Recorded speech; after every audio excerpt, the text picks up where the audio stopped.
আল্লাহ নবীদের হাজার বছর আগে বলেছেন আনা খাতিমুন নবী, আমি হলাম শেষ, আর নবী আসবে না, দরওয়াজা আল্লাহ বন্ধ করে দিয়েছে। যদি নবী আসার রাস্তা থাকতো, এই সমাজেও কিছু হারামির বাচ্চা আছে, যারও সন্তান বেজন্মের বাচ্চা, নবীর দ্বারাই আল্লাহ ওহী আবার পাঠাতো, ওহী পাঠিয়ে নাম ধরে ধরে বলে দিত অমুক অমুক অমুক অমুক, সব বেজন্মের বাচ্চা। যদি বলেন হুজুর কি বলছেন, হ্যাঁ, আল্লাহ পবিত্র কোরআনে একজনের নাম বলেছে ওয়ালিদ ইবনে মুগীরা, যে আমার নবীকে পাগল বলেছিল, পাগল। বলেন আস্তাগফিরুল্লাহ, জোরে বলুন নাউজুবিল্লাহ। আমার আল্লাহ বলছে হাবিব তুমি মন খারাপ করুনি, ও যে তোমাকে পাগল বলেছে জানো, ও নাজায়েজ সন্তান। নাজায়েজ সন্তান কাকে বলে? যার বাপের ঠিক নেই। যার বাপের ঠিক নেই তাকে কি বলে? জারদ সন্তান। জারদ সন্তান কাকে বলে? রাগ হচ্ছে আপনাদের? হারামির বাচ্চাকে বলে।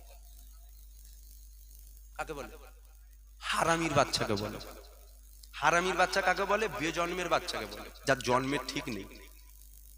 খারাপ লেগে যাচ্ছে না? জানা মনে হচ্ছে আপনাদের অসুবিধা হচ্ছে, না না আপনাদের রাগ হচ্ছে, মনে মনে রাগ হচ্ছে।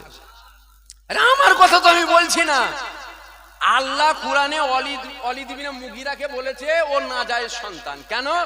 আল্লাহ সহ্য করতে পারে না ওয়ালিদ ইবনে মুগীরা আমার নবীকে পাগল বলেছিল, ওর কোল আল্লাহ খুলে দিয়েছিল, ওই ভাঁড়ের মধ্যে থেকে বেরিয়েছে কি, ওর বাপ নামার ছিল, ওর বাপ নামার থাকার জন্য ওর মা দাসীর সাথে শুয়েছিল। তারপরে ওয়ালিদ ইবনে, কোরআন বলছি আমি, খারাপ লাগছে নাকি শুনতে আপনাদের? তারপরে ওয়ালিদ ইবনে মুগীরা হয়েছে। আল্লাহ বলছে তুমি মন খারাপ করবে না, ও যে তোমাকে পাগল বলেছে, ওর বাপের ঠিক নেই। বুদা বাংলায় বলা হয় বেজন্মের বাচ্চা। ওয়ালিদ ইবনে মুগীরাকে আল্লাহ বলল বেজন্মের বাচ্চা। রাগ হচ্ছে কি গো ভাইদের? অসুবিধা হচ্ছে? আল্লাহ বলছে আমি বলবো না, তাহলে আজ তো আমি 100% বলবো নূপুর শর্মা হারামির বাচ্চা। বলবেন না আপনারা?